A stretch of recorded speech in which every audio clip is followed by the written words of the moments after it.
Scal. Scal's really gone back and forth on who is a better player, Kyrie or Giannis. He's fluctuated on that all night long. He loves Giannis. He does. Well, he started the game being like, Kyrie's better. I wouldn't take Giannis in the final 3 minutes. And then he's like, yeah, Giannis is the best player in the East.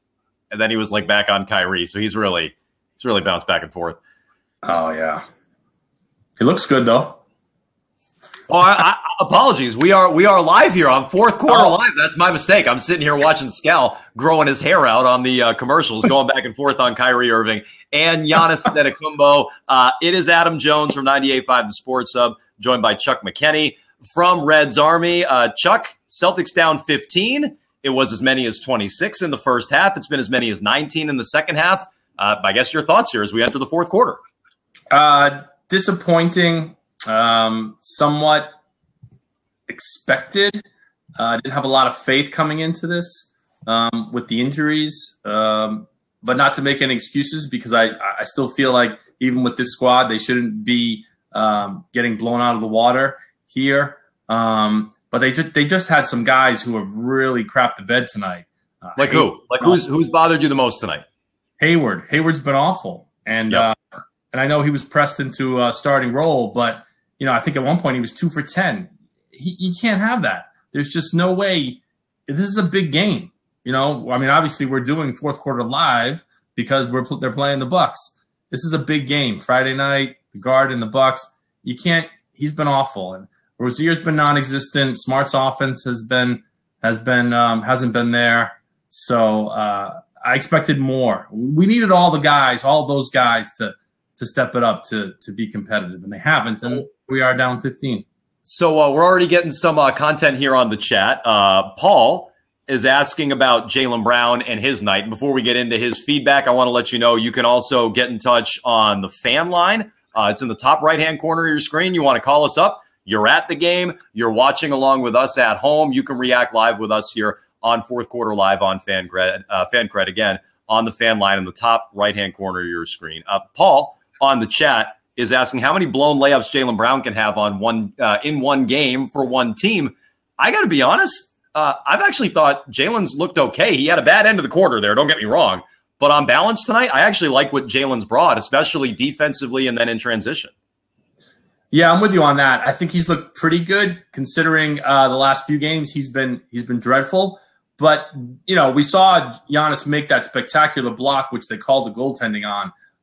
So I think as Jaylen is driving to the hoop, he might have that in the back of his mind. Where's Giannis? And he's missed a few for sure. And you think someone as athletic as Jaylen wouldn't be overly concerned, but he clearly is. But I'm with you. I think pretty good. I think it's been a good night for Jaylen, and that's coming off just a terrible game for the whole team and a terrible game for Jaylen Brown against the Phoenix Suns. You mentioned Hayward is someone who struggled. Boston Sports Takes wants to know, is Hayward mentally weak? I wouldn't say mentally weak, but I am starting to wonder if it's much more mental than physical with that injury. I was reading some comments from him earlier today, Chuck, talking about dunking and whether or not he can still have that same explosion. I think he has it. We've seen him have it at various points. I just don't think he trusts it right now. No, and the fact that he's talking about, Jaylen. I think he threw that in. You think that was a dunk? I need to see a replay, but I think he threw that in. I don't think that was a dunk. I want to see a replay. I think he threw it. Like Giannis had one that Giannis actually put in and kind of faded away on the rim. I think Jaylen threw this one in. Let's see. We'll get another look at it. But either way, that's man. I was distracted, but I saw he got a technical foul. He kind of did. He kind of did one. That's what I do at the Y. He kind of did one of those and got in the face of the guys there. Wow. That was my son just ran downstairs. I think that was a spectacular play. Let's take a look at the replay. I stand corrected. He might have dunked that one. I still need another angle, but that looked a lot better on the replay than I thought. That's a weak taunting technical foul. So I have a bigger problem with the Tatum one than that one. The Tatum one in the first half was garbage. He's the guys exactly. The Tatum one was bad. Yeah, okay, I'll give you that, but no, man. So I think Jaylen heard. whomever was complaining about. I think that was it, Paul. I think he's upset with Paul. And again, if you want to get in touch, we got the chat going here on Fan Cred. We have the fan line as well in the upper right-hand corner of your screen. You can dial us up. Adam Jones and Chuck McKinney from Red's Army hanging out here. Aaron wants to know why the Celtics have no pure shooters and why they can't make any open shots, though Jaylen Brown's making shots there as we're talking about it. But, I tend to agree, or I'm curious your thoughts on this, Chuck, as Thon Maker continues to just reign. He's killing us. I don't know where Thon Maker came from, but he's making everything tonight. I don't like him. Go ahead. What's your question? How do you feel about the Celtics offense? Because I tend to agree they don't have a lot of pure shooters, but they are not gun shy at all about firing away in these games. Like they're the Warriors or something like that. They're not the Warriors. No, but I think, Brad instills that sort of offense, right, where guys are, he has guys on the perimeter. When guys drive to the hoop, he has players stationed. He doesn't have plays that they run when non-3-point shooters are out there. They're running these same sets, so guys are in these spots, and apparently they all have the green light to shoot. I was watching Rob Williams had a rebound earlier from offensive rebound. I think it was the Time Lord. The Time Lord. Don't get that wrong. Yeah. Not a fan of that, but anyway. And he kicked it back out. And I'm thinking, that's what they're trained to do. But I'm thinking, if I see Rob Williams do that again, I'm never going to get used to that. The guy's 7 feet. Like, you're right there. Just put it back up. But that's the offense. So I don't think we're going to see any sort of like, oh, well, we're struggling from three. That's a goal. Yeah, there's no way that counts. I was going to say. That's Thon Maker getting a little overly aggressive there. So I don't have a problem with. I mean, I just think nowadays there's enough guys who can make threes, and that's just an old argument, I think. Yeah, I mean, look, I don't mind taking threes when they're there. I just feel like this team does fall in love with it a little too much. I mean, now you're down 16. Terry Rozier's gunning away here. I don't have a problem with taking threes now when you're down 16. You pretty much have to do it. As Jalen continues to make them. We were saying we had this right. Jaylen Brown's looked good all night long. Can we get somebody to chime in and criticize Hayward so we can get him going? I'll criticize Hayward for you if you want. Right? I still feel like that has to be more mental than anything with Gordon Hayward. Looking at the chat here, which is ripping as the Celtics are looking to make a push here in transition, and they get it down to 11. There's your guy. Stoppage on the floor, down to 11. This is as close as they've been, Chuck.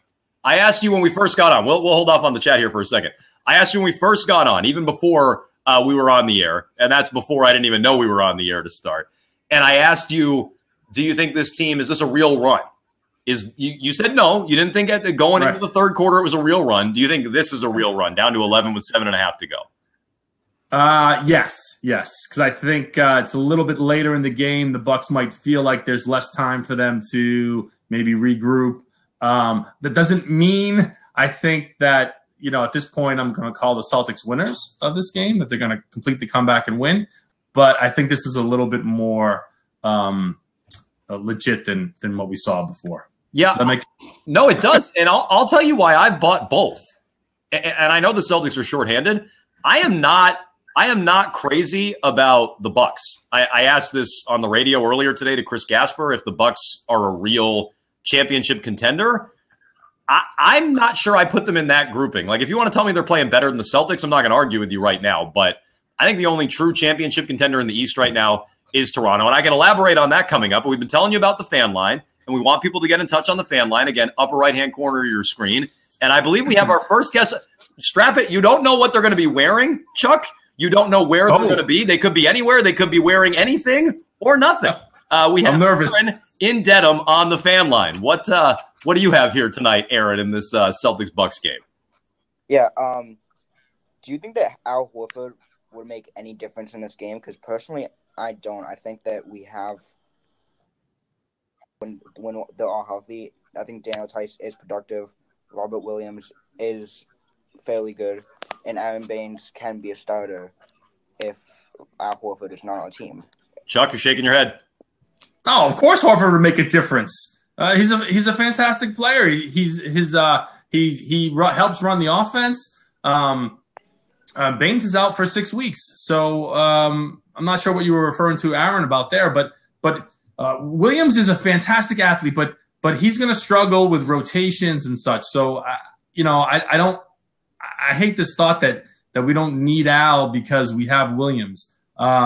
We need Al, right? There's no doubt about it. I think he would most certainly make a difference offensively, running the offense. And then defensively too, Horford's been really strong blocking shots this year. I don't think his rebounding is not spectacular. It never has been. It never will be. But I think he would be a huge help in this game. Aaron, I don't think he's a necessity like someone like Kyrie is, someone who can't win when they're off the court. Okay. And that's fine. And we appreciate the feedback on the fan line there, Aaron. I mean, look, I'm sure you've heard my spiel before, Chuck, on Al Horford. I am not crazy about the contract. I'm a little nervous about where he's at his age and this knee tendonitis flare-up that's going on. But if you're going to ask me, do they miss him? And do they miss him against this team specifically? Yeah, you saw him in the first round last year. He was awesome in this series last year. So, again, do I love the contract? No. Am I nervous about the injury situation with Al Horford? Of course. But could they use him tonight? Sure. I don't need the crying over the injuries. This team was playing great with and without Al Horford. Without Al Horford prior to these last couple of games. So I don't think tonight's about Horford because, as you said, they're getting crushed on the glass, and Horford's not really a guy that helps you a ton on the glass. Yeah. No, I'm with you. I think Al's. I think he's 32 now. Yep, 32. So I would expect him at this point to start to come down a bit. But, what's supposed to make up for that is the rise of Tatum and Brown, right? So these guys are supposed to be trending up to make up for Al's decline. Yep. And I don't think we've necessarily seen that. So that's part of the problem. Rozier. All right. So we're at 13 points, and I think this needs to be the cap on the Bucks lead. If it gets any deeper than this, then I'm really going to. You're gonna light the Bucks victory cigar. Is that what you're gonna do? You're just out if they go up over 13. I mean, I don't go out, but I just lower the expectations. Sure. Just go super low, right? So I kick back, the feet go up. I'm not less of a rah because I don't want to be suckered in. I see. You get a little less engaged. Sucker me into your comeback. I hear you. Baker is asking a question here on the chat. And again, we got the chat going here for all you people following along. You can call us up on the fan line as well, upper right-hand corner of your screen. Baker wants to know or states that Irving isn't the problem. They also think it's Gordon Hayward, who's struggling to fit in with this organization and trying too hard to make it work right now. Do you think that's some of it? He's still pressing with a new organization? I don't know about that. I mean, I think he's just trying to fit in. It is. It's. I mean, it's a new. He's got new teammates. Last year was a complete, waste. So he's got to fit in. It's a new coach, relatively. Yeah. So there's still a lot of adjustment, and you have a lot of, Tatum is growing. You got Brown. You got a lot of guys who are kind of wrestling for where they're all trying to determine where they fit. So I think this team as a whole, there's guys, except from Kyrie, who can get his whenever he wants. Yep. I think everybody else is still trying to figure out when they should get theirs. So Kyrie's going to the hoop right now, so this may be the start of it, and he missed a little short teardrop there. But when is it Kyrie take overtime and everybody else just get out of the way? Are we there yet? Are we at that point? Because I'm getting pretty close with the Celtics. Oh, I'm there. Yeah. I think over your number. Yeah. Wow. I'm there. Yeah. At this point, if he gets going, because he can. It's not like he has any sort of limitations. He could score 20 over the next 6 minutes. It's not like I would. So yes, I'm all for it. Okay. I feel like we're getting close to that. Midway through the fourth quarter, we'll see as Brad gets his closing lineup here, I'd imagine, in the next minute or so, with the Celtics down 108-94 against the Milwaukee Bucks. It is Adam Jones, the 98.5 The Sports Sub. And we also have Chuck McKenney of Reds Army here on FanCred.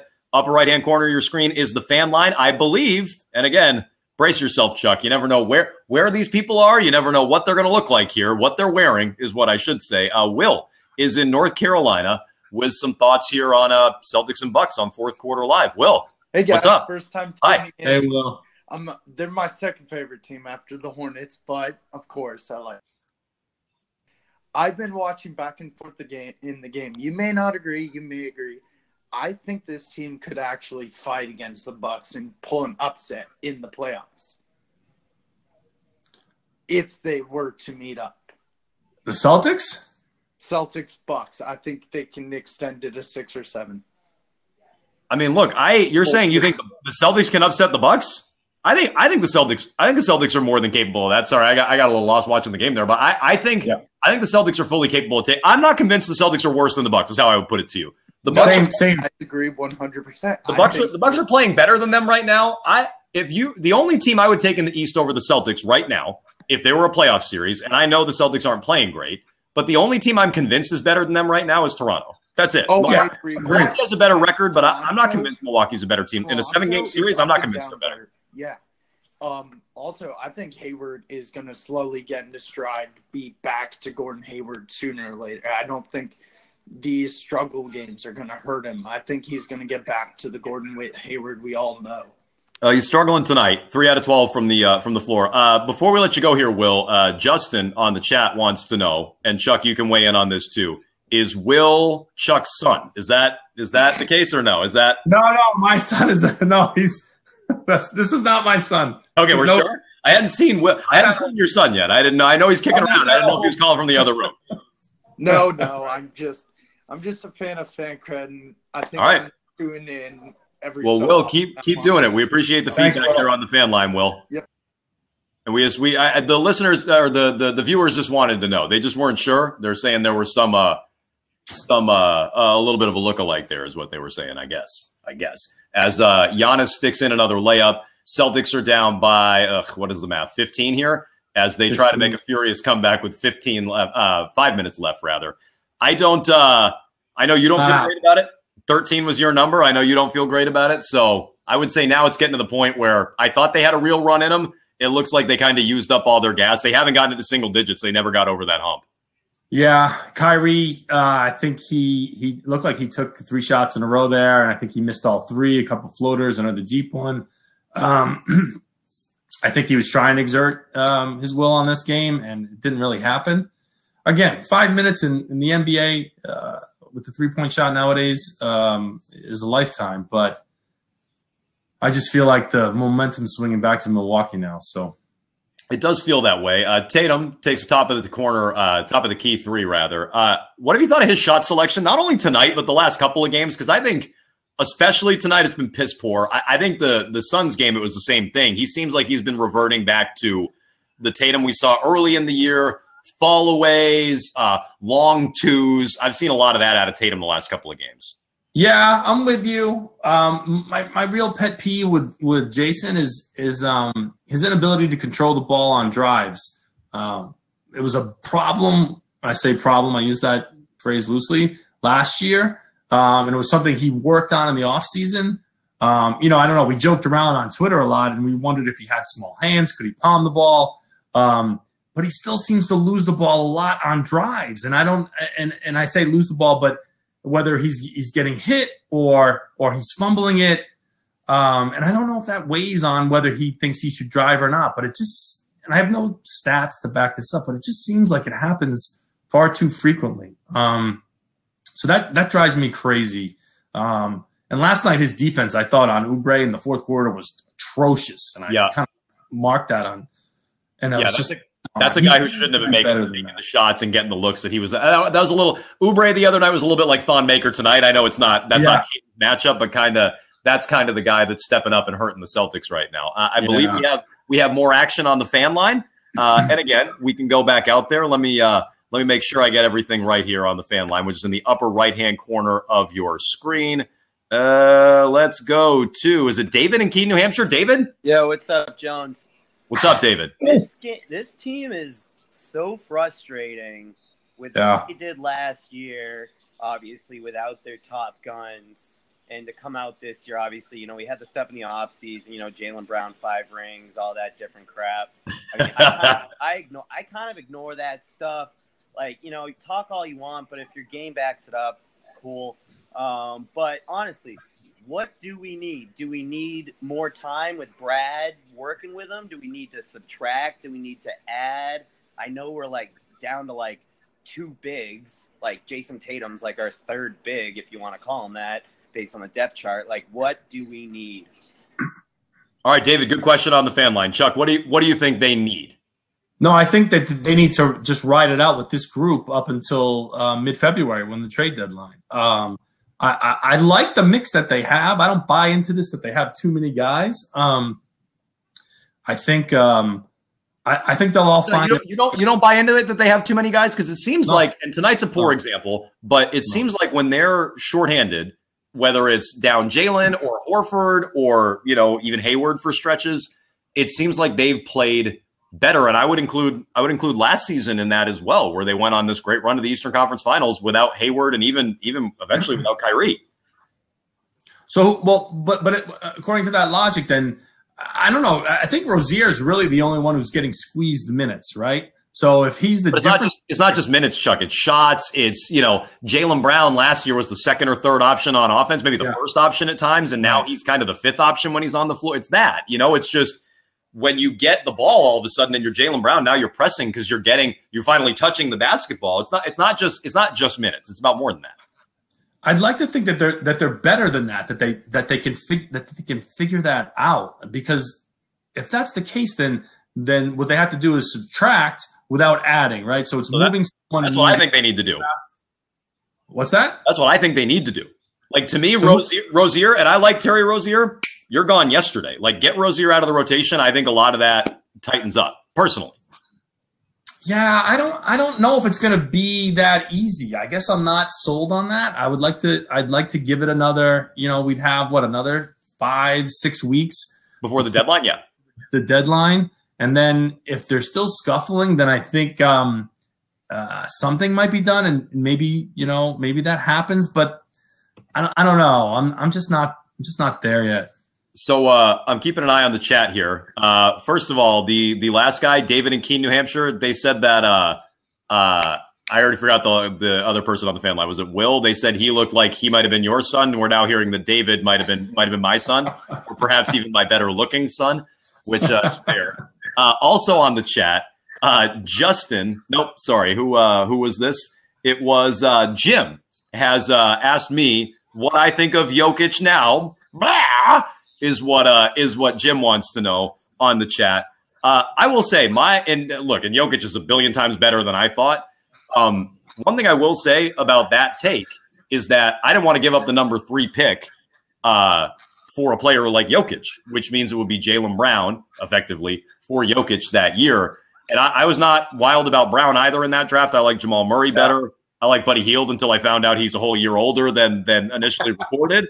That's great. But I would say, look, on the Jokic thing, would I trade Jaylen Brown knowing what he is for the number 3 pick for Jokic now? Yeah, I would do that. You got me. I would. Of course. I mean, that's an impossible sort of prediction to make, right? Because Danny Ainge he drafted Kelly Olynyk before Giannis, right? Correct. Yes, good pick. Yes. I mean, come on, you can't. That stuff's really hard to get. And I wasn't a big, when the Celtics drafted Brown, I was just, I was horrified. I thought they needed someone to shoot. Wow. I mean, I know they're down big, and he's been a fantastic player. I can just hear the guy who does Fourth Quarter Live for the Patriots, Felger, going nuts. Oh, you're down 15, dipsy do, dunkaroo. Oh yeah. Whee! But those were a couple of nice dunks from Jalen. I will give him that, as the Celtics are now 15 with 3 to go. Let's take a step back here, because again, I know it's the NBA. Things can change in the blink of an eye, 3-point line and everything that you were remarking on earlier, Chuck. But the Celtics went from winning 8 in a row, many, not myself, but many starting to wonder, hey, is everything fixed? Have they started to figure things out? Now they've lost 3 in a row.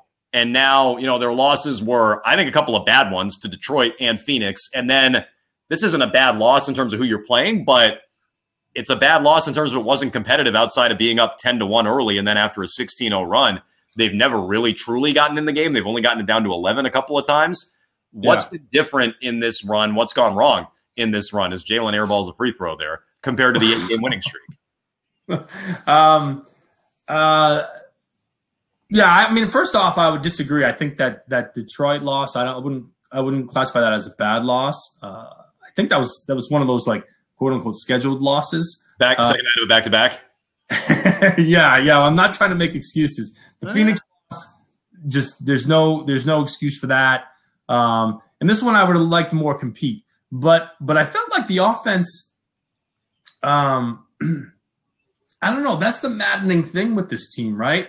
Is one night the offense is really clicking, and then the other night the defense is really clicking. I think during that streak, and we saw there have been some stats going around that they had them both together, right? That they were playing defense and that they had the offense going.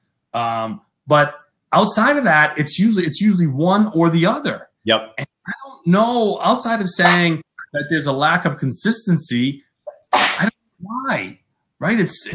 I can't put my finger on why they're inconsistent. Do you blame Brad?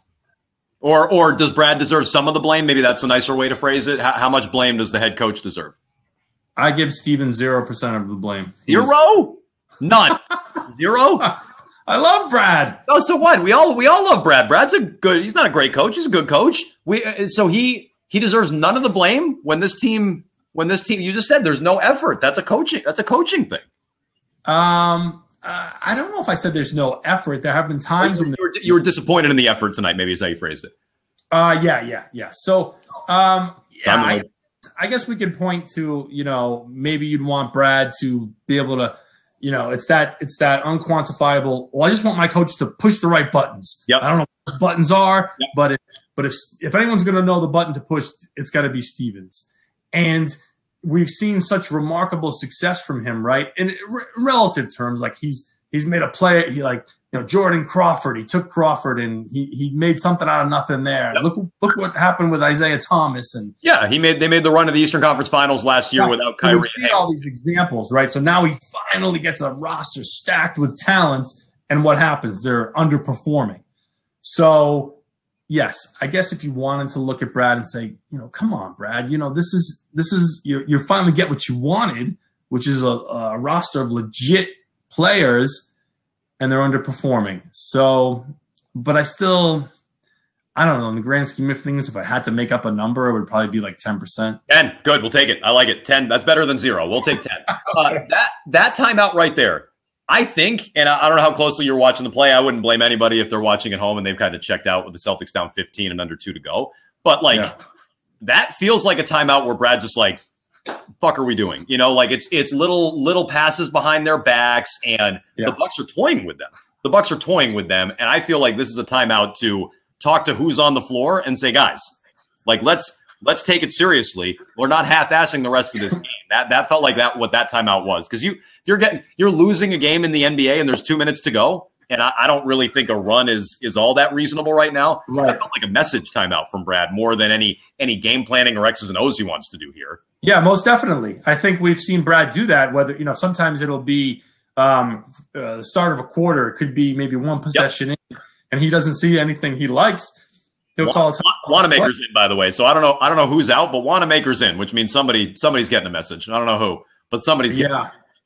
Yeah. So he'll coach till the final whistle, whatever cliche you want to say. I think that's a good thing about him. But yeah, I mean, this team was getting booed heavily in the first half. Oh yeah. And I forget which one of the callers talked about it, but this is so frustrating. When the Celtics had their early season struggles, this wasn't a fun team to watch because you had these expectations here and they were underperforming, and it was like, oh man, it just wasn't enjoyable basketball. And I think now with this game, even though we don't have some quality players and coming off the Phoenix loss, it's like, come on, guys. Now we're reverting back to this again. Not acceptable. No. Tonight is a frustrating one. Celtics with a loss tonight. As I try to pull up the standings here, internet's a little slow at my place, Chuck. I don't want to name any names. I don't want to blame any companies out there, but internet a little slow at my place. But the Celtics will be dropping in the Eastern Conference. So look, I mean, you dropped 3 in a row. That's a tough spot to be in. Celtics came in 18-12. So actually, check that. Charlotte's not going to catch them even with a win. So the Celtics will stay in the number 5 spot in the Eastern Conference. We have a little over a minute left. I was just about to ask you about this guy. I was just about to ask you about the Time Lord. You said earlier you don't like that nickname. I plead ignorance on this. I don't know how out there and how open you've been about it, so shame on me. What's your deal with the Time Lord nickname? Everyone has an opinion on that. I don't get it. I mean, he's late on. I thought it had to do with him, with him being late early on. But then I've heard that it originated with weird Celtics Twitter, which I haven't fully embraced, to be honest. So, someone was explaining the weird Celtics Twitter to me before too, and I didn't fully understand that either. Yeah, so I just don't. I don't know. Yeah. Watch your head on the rim there, Time Lord. Jesus. Wow, my son's been dancing like all over the living room, and I wasn't sure why, and clearly that was the reason why. So I don't know. I don't. If it's to kind of harp on his mistakes, at the start of the season when they first drafted him, which I was super critical of him then. I don't want to keep reminding him of that, and I don't know. He's such a great and exciting shot blocking, dunking force that I want a name that maybe reflects that. I see. I see. Somebody on Twitter mentioned maybe we can get this trending. The clock blocker. That was good. The clock blocker. That's good. Maybe that was good too. One that we could use. Maybe we'll break that out. So anyway, we have about 30 seconds left. I want to let everybody know who's been following along, and the interaction's been great. We weren't really sure what we were going to get on the chat tonight. First Celtics game, we weren't really sure what we were going to get on the fan line tonight either. So the interaction's been great. We are planning on doing this again. I don't know if we've fully nailed down a game yet, but we're thinking about doing one of either the Wolves on January 2nd or the Mavs, Luka Doncic, on Friday, January 4th. So just keep your eyes peeled. We'll promote it. I'll promote it here. Chuck, I'm sure you'll promote it on your social media. You want to plug that quickly? How can people find you on social media, Chuck? Oh yeah, I think it's at RedsArmy_Chuck. I think that tells you how much but I mean I'm on a lot. So if you read Reds Army, redsarmy.com, you can find me on Twitter, and my partner Reds Army John, who's moving over to Mass Live. He's the new Celtics beat reporter there, but we're still holding down the fort at Reds Army. So we have a great group of writers. So you should keep reading, and we hope the rest of the season is exciting. All right. So you can find Chuck McKenney on Reds Army. You can, of course, find Chuck and myself right here as well on FanCred. Again, we'll have another game for you after the new year. Thanks for following along. Chuck, happy holidays, and we'll talk after the new year. See you guys.